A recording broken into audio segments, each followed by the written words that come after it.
하나님 주시는 말씀 같이 보겠습니다.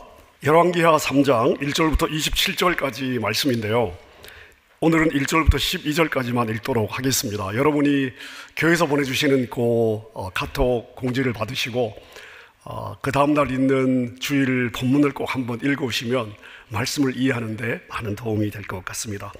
1절부터 12절까지 우리 한 절씩 교독하도록 하겠습니다. 1절 제가 먼저 읽습니다. 유다의 여호사밧 왕 18째 해에 아합의 아들 여호람이 사마리아에서 이스라엘을 12해 동안 다스리니라. 2절 그가 여호와 보시기에 악을 행하였으나 그의 부모와 같이 하지는 아니하였으니 이는 그가 그의 아버지가 만든 바알의 주상을 없이 하였습니다. 그러나 그가 느밧의 아들 여로보암이 이스라엘에게 범하게 한 그 죄를 따라 행하고 떠나지 아니하였더라. 모압의 왕 메사는 양을 치는 자라 새끼양 10만 마리의 털과 수량 10만 마리의 털을 이스라엘 왕에게 바치더니 아합이 죽은 후에 모압 왕이 이스라엘 왕을 배반한지라.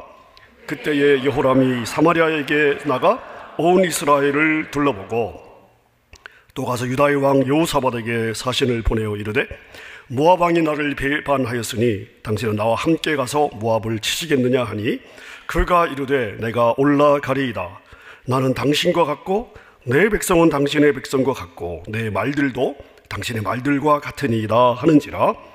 여호람이 이르되 우리가 어느 길로 올라가리이까 하니 그가 대답하되 에돔 광야 길로니이다 하니라. 이스라엘 왕과 유다 왕과 에돔 왕이 가더니 길을 둘러 간지 7일에 군사와 따라가는 가축을 먹일 물이 없는지라. 이스라엘 왕이 이르되 슬프다. 여호와께서 이 세 왕을 불러 모아 모압의 손에 넘기려 하시는도다 하니 여호사밧이 이르되 우리가 여호와께 물을 만한 여호와의 선지자가 여기 없느냐 하는지라. 이스라엘의 왕의 신하들 중 한 사람이 대답하여 이르되 전에 엘리야의 손에 물을 붓던 사밧의 아들 엘리사가 여기 있나이다 하니 함께 읽습니다. 여호사밧이 이르되 여호와의 말씀이 그에게 이에 이스라엘 왕과 여호사밧과 에돔 왕이 그에게 내려가니라. 아멘. 이스라엘의 왕조가 시작된 것은 사울 왕 때부터죠. 사울 왕이 왕조 1대의 왕입니다. 그리고 다윗과 솔로몬을 거쳐서 솔로몬의 아들 르호보암 때 나라가 둘로 분열이 되었습니다. 남쪽 유다는 다윗 왕조가 끝까지 지속이 되다가 망했습니다만은 북쪽 이스라엘의 경우에는 210년 동안 나라가 존속하는 동안에 왕조가 9번이 바뀌고 그리고 19명의 왕이 등장을 합니다. 자, 210년 동안 왕조가 9번이 바뀌었다는 것은 그만큼 나라가 혼란스러웠다는 것이죠.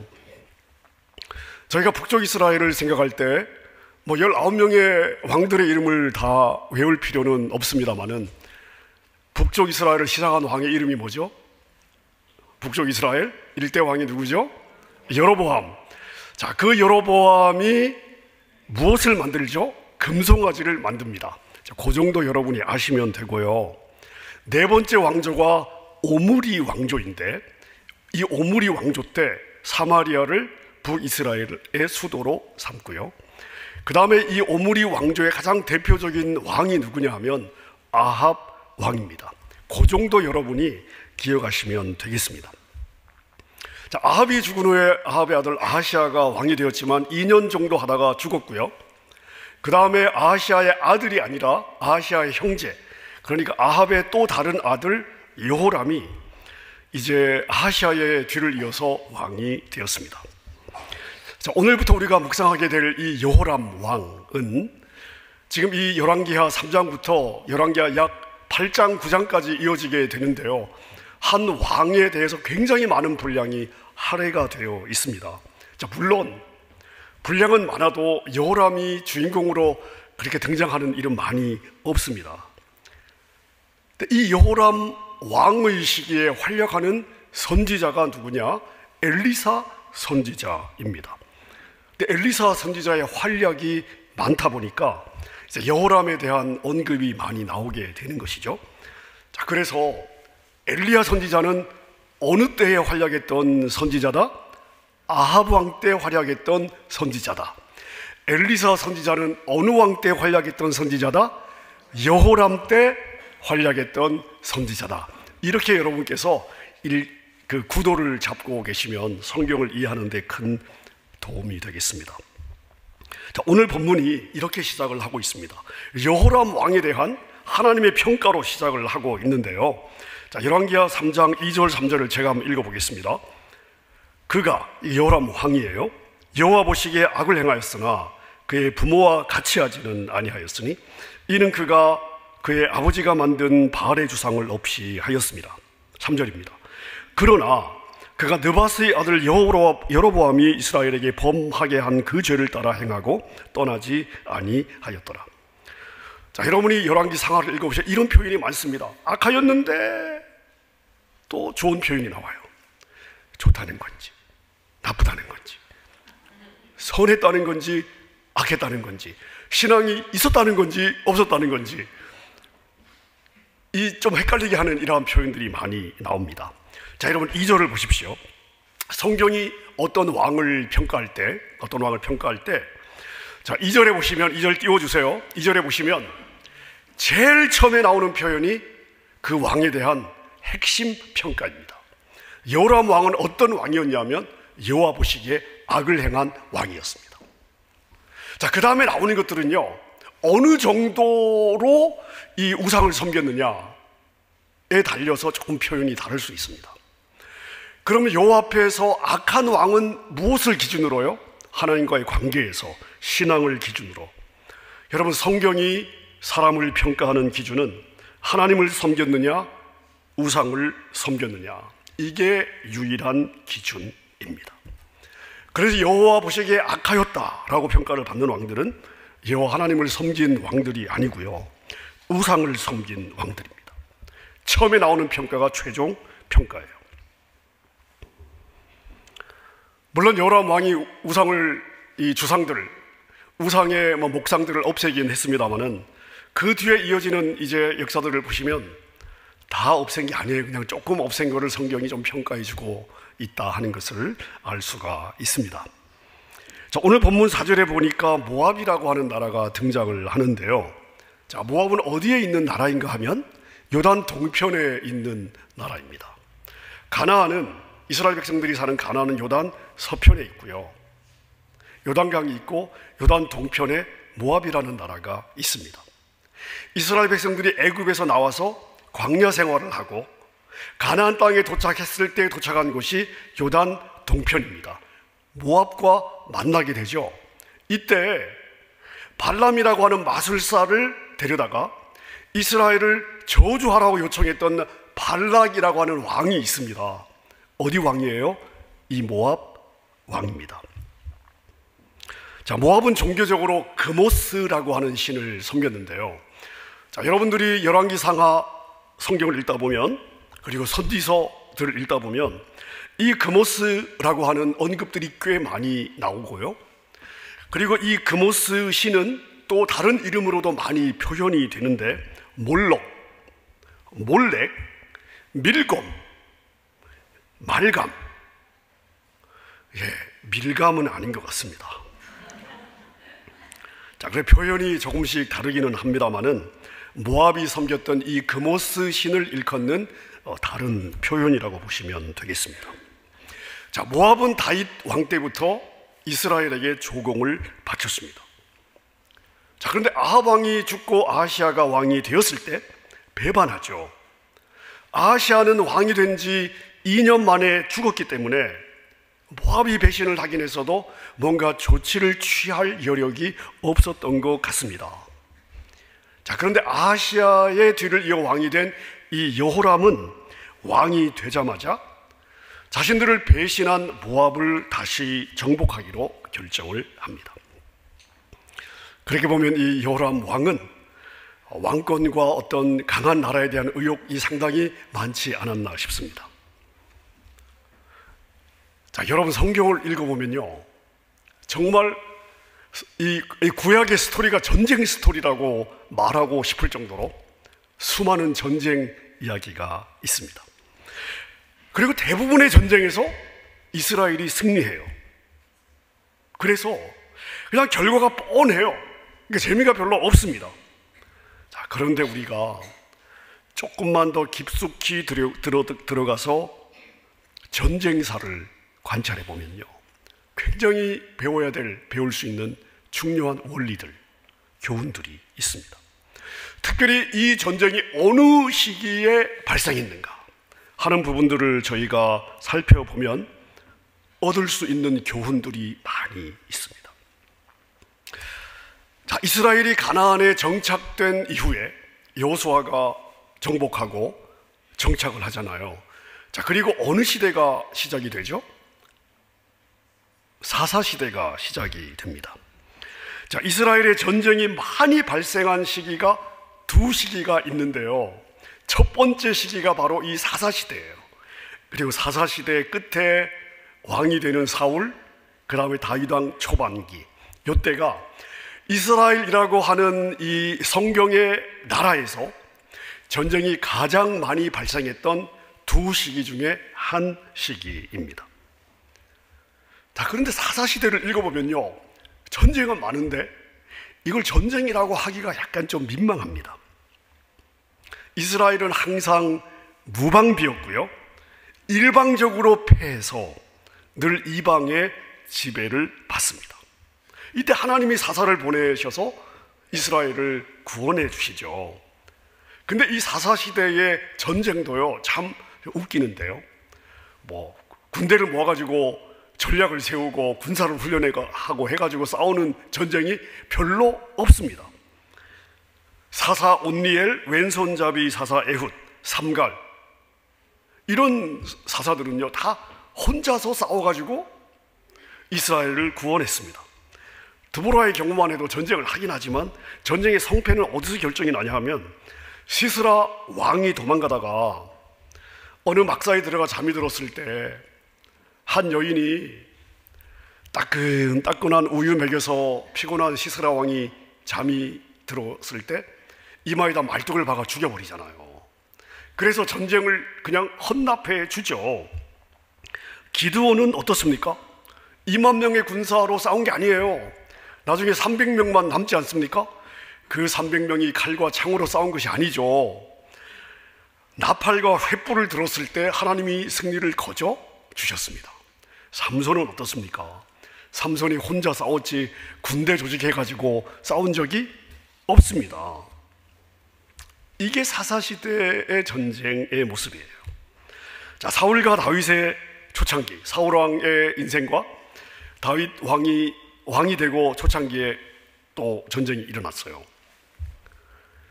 자, 사울과 다윗은 주로 블레셋과 전쟁을 했는데 이때부터 비로소 전쟁다운 모습들이 보이기 시작하죠. 군사를 동원하고 훈련하고 전략을 짜고 이제 이런 전쟁의 모습들이 보이기 시작합니다. 그러다가 다윗이 왕이 되면서 초반기에 적들을 다 평정을 하고요, 블레셋을 완전히 패퇴시키고 이제 이스라엘이 강대국으로 서게 됩니다. 그리고 다윗이 왕이 되고 강력한 국가가 서니까 주변 민족들이 다 조공을 바치잖아요. 쳐들어올 나라가 없어요. 그러니까 다윗왕 초기까지, 사사시대부터 다윗왕 초기까지 전쟁이 많이 있었습니다마는 주변의 적들을 다 평정하고 주변의 이방 민족들이 조공을 바치기 시작하면서 이스라엘은 태평성대를 가지게 됩니다. 자, 그러다가 이스라엘의 전쟁이 이 많은 두 번째 시기가 언제부터 시작이 되냐 하면 솔로몬 왕 후반기 때부터 이제 조짐이 보이기 시작합니다.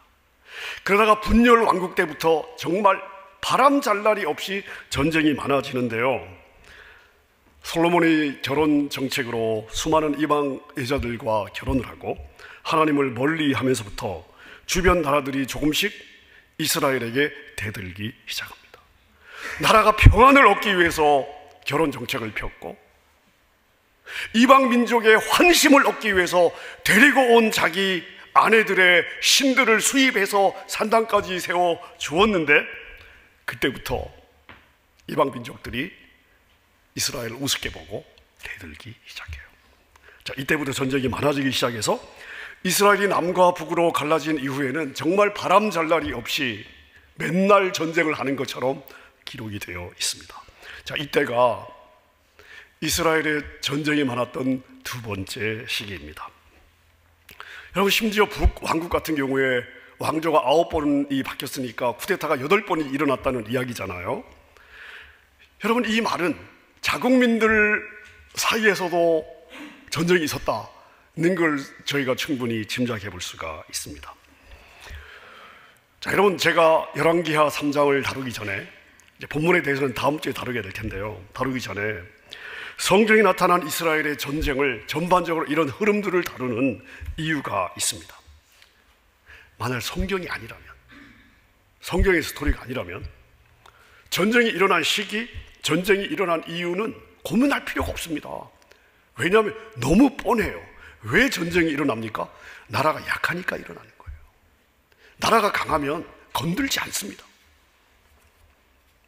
나라가 충분히 강하면요, 전쟁이 일어나지 않아요.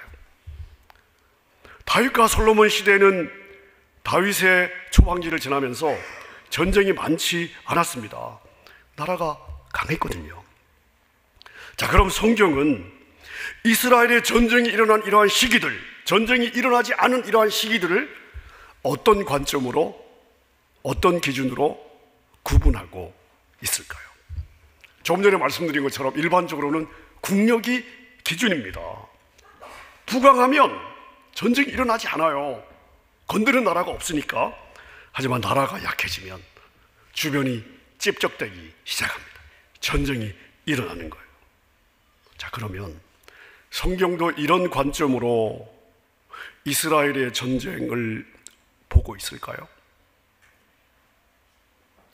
성경도 국력의 관점으로 이스라엘의 전쟁이 일어난 시기, 언제 많이 일어났고 언제는 별로 안 일어났고, 자, 성경도 이 국력의 관점으로 이스라엘의 전쟁을 보고 있을까요? 그렇지가 않습니다.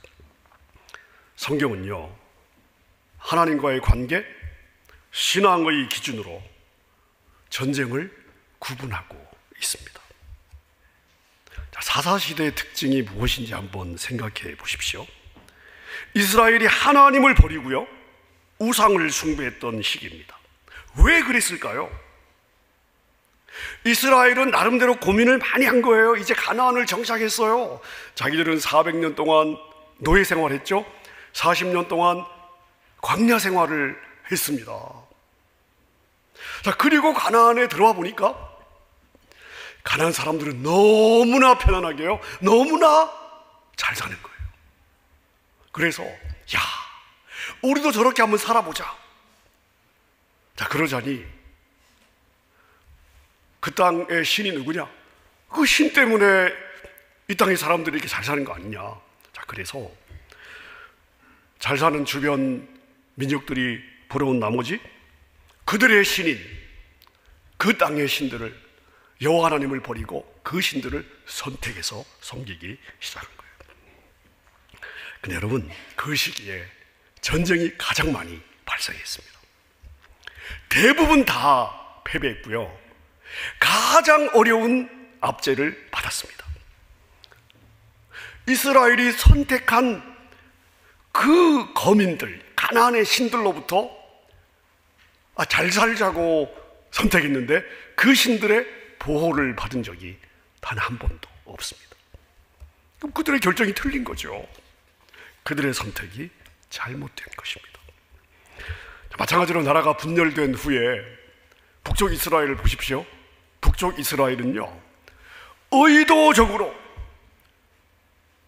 나라를 지키기 위해서, 왕조를 지키기 위해서 의도적으로 하나님을 배제하고 금송아지를 선택했습니다.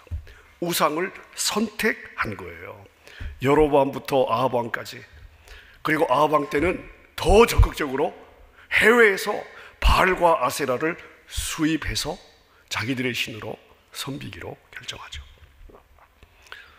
북왕국은요, 우리가 성경에서 보는 아람이라든지 아수르라든지 바벨론, 페르시아 이런 나라들처럼 북쪽 이스라엘은 근본적으로 전쟁을 좋아하는 나라가 아니에요. 그리고 일부러 고난을 받기 위해서 바알과 아세라를 선택한 것이 아니죠. 나라를 안정시키고 왕조를 안정시키고 백성들의 삶을 평안하게 하기 위해서, 그게 가능할 것 같았던 이방의 우상 신들을 데리고 온 거예요. 바알과 아세라는 풍요의 신이었던 것이죠. 자, 근데 이 시기에 전쟁이 줄어들었습니까? 아니요. 도리어 전쟁이 늘어났습니다. 그리고 그 전쟁에서 이스라엘은요, 한 번도 자력으로 승리한 적이 없습니다. 하나님이 도와주실 때만 승리하셨고요, 하나님이 도와주시지 않는 전쟁은 그냥 백전백패했습니다. 자, 그러면 이 전쟁이 많았던 사사시대 사울 다윗 초기, 솔로몬 후반부터 분열 왕국 시대, 그리고 나라가 망하잖아요. 자, 그러면 전쟁이 가장 없었던 시기는 뻔하게 나오죠. 다윗과 솔로몬의 시기입니다. 물론 다윗 왕도 초기에는 전쟁이 많았습니다만은, 다윗 왕이 전쟁을 할 때마다 성경에 따라붙는, 다윗이 전쟁을 할 때마다 성경에 따라붙는 성경의 평가가 있습니다. 자, 사무엘하 3장 5장 10절입니다. 만군의 하나님 여호와께서 함께 계시니 다윗이 점점 강성하여 가니라. 8장 6절, 다윗이 어디로 가든지 여호와께서 이기게 하시니라. 8장 14절, 다윗이 어디로 가든지 여호와께서 이기게 하셨더라. 하나님은 다윗이 하는 모든 전쟁에 승리를 주셨습니다. 하나님은 왜 이토록 다윗을 편애하셨을까요? 이유가 있습니다. 자, 사무엘하 5장 12절, 다윗이 여호와께서 자기를 세우사 이스라엘 왕으로 삼으신 것과 그의 백성 이스라엘을 위하여 그 나라를 높이신 것을 알았더라. 여러분, 다윗은요, 자신에 대해서 절대 착각하지 않았습니다. 자신이 잘 될 때, 전쟁에 나가서 이길 때마다 자신이 전쟁을 잘해서 이긴다는 생각을 한 적이 없습니다. 다윗은요, 착각하지 않았어요. 다윗은 무엇을 알았느냐 하면요, 하나님이 자신을 세우셔서 자기가 이 자리에 있다는 것을 알았습니다. 그럼 그 하나님이 수많은 사람 중에 가장 천한 직업의 목동이었던 자기를 왜 하나님 왕국의 왕으로 세웠는가? 하나님의 백성을 잘 다스려 달라고, 잘 돌봐 달라고.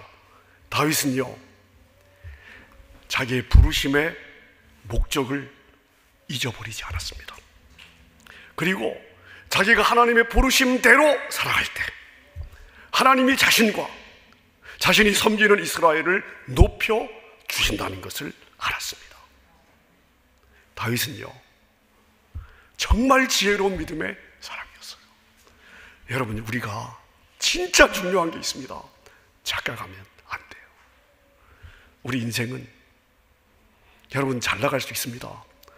하나님이 후 하고 불면 한 방에 날아가는 게 인생이에요. 그걸 잊어버리면 안 돼요. 여러분, 다윗은요, 이것을 잊어버리지 않았어요. 항상 이것을 기억하고 살았어요. 그래서 하나님이 기뻐하시는 길을 간 거예요. 하나님이 다윗을 기뻐하니까, 하나님이 다윗의 이 중심이 너무 이뻐요. 그래서 다윗이 하는 모든 일마다 승리를 주신 거예요. 잘 되게 하신 것입니다. 자, 여러분, 이것이 무엇을 의미할까요?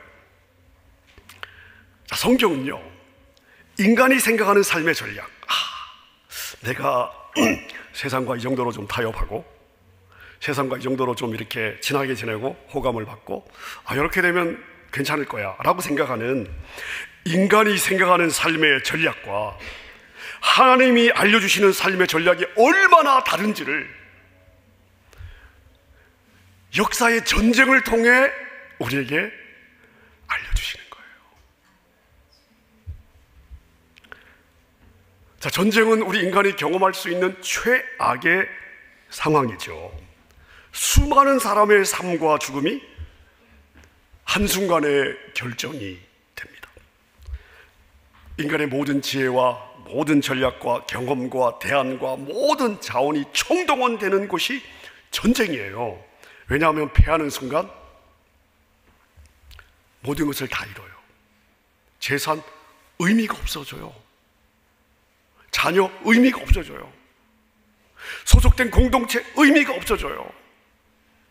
자기의 삶 존재가 의미가 없어져요. 죽으니까요.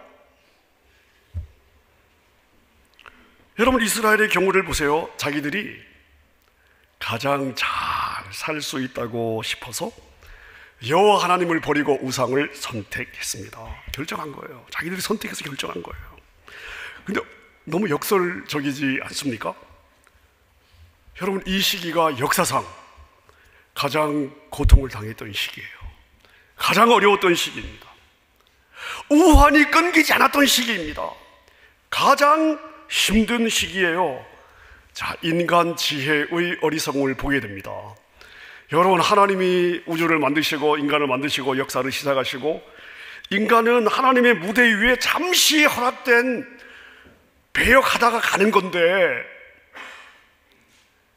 그 절대 주권자 통치자를 무시하고 존재하지도 않는 신을 내 신으로 선택했다. 어떻게 그 인생이, 그 국가가 잘 될 수 있습니까? 어리석은 거예요. 성경의 전쟁사가 그걸 보여주고 있는 것입니다. 여러분, 그래서 성경은 이 이스라엘의 전쟁사, 하나님의 백성들의 이 전쟁사, 다른 나라, 하나님을 모르는 나라, 성경은 관심이 없습니다. 하나님이 선택한 선민 이스라엘, 하나님의 백성들의 전쟁사. 여러분, 이 역사를 통해 성경은 우리에게 처음부터 끝까지 말씀을 하십니다. 여호와가 너희의 하나님이다. 여호와가 너희의 왕이다. 그 여호와 하나님을 섬겨라. 여호와의 마음과 심정을 가져라. 그 왕 되신 하나님이 너희들에게 권고하는 가르침대로, 말씀대로, 방법대로 살아라. 그러면 내가, 여호와 하나님이 내가 너희들에게 형통을 줄 거야. 평탄치 할 거야. 승리를 줄 거야. 잘되게 해줄 거야. 어려움이 있어? 괜찮아. 내가 승리 줄게. 그리고 실제 이스라엘의 역사를 보면 여호와를 섬기던 그 시절이 가장 평안하고 가장 부강했던 때였습니다. 하나님은 전쟁이 일어날 때마다 이스라엘을 도와주셨죠. 여러분, 승리를 주는 것이 하나님의 첫 번째 목적이 아니에요. 하나님은 전쟁을 통해서 이스라엘이 하나님을 알게 하셨습니다. 전쟁을 통해서 이스라엘의 하나님이 어떤 분이신지를 알게 하는 것, 그것에 도움이 되면 하나님이 승리를 주신 거예요. 자, 그래서 성경에 나오는 모든 전쟁은 무기로 승리한 적이 없습니다. 전략으로 승리한 적이 없습니다. 어떤 조건이 좋아서 승리한 적이 단 한 번도 없습니다. 이스라엘이 피를 흘리도록 싸워서 승리한 적도 거의 없습니다. 수많은 전쟁이 있었지만 전쟁의 모든 승리는요, 하나님이 다 거저 이스라엘 백성들로 이기게 하셨어요. 하나님의 도우심으로 승리했습니다. 전쟁의 모양은 전쟁이었지만 승리는요, 하나님이 다 거저 주셨어요. 그래서 이스라엘 역사를 보세요. 수많은 전쟁에서 하나님의 도우심으로 이겼잖아요. 그래서 이스라엘 백성들이 패한 민족을 가서 정복한 적이 있어요? 이스라엘의 영토가 엄청나게 넓어진 적이 있습니까? 여러분, 이스라엘은 그 많은 결정적인 전쟁에서 그렇게 많이 이겼어도요, 딱 거기에요. 왜 그래요? 전쟁의 목적이 정복이 아니었거든요. 영토 확장이 아니었어요. 전쟁의 목적이 여호와 하나님을 알게 하려는 것이었기 때문입니다. 전쟁의 결과가 정복이 아닌 하나님을 알게 하는 것, 그리고 그 전쟁을 통해서 여호와 하나님을 알게 되었기 때문에 그 이후에 이걸 잊어버리기 전까지는 평안을 주신 거예요.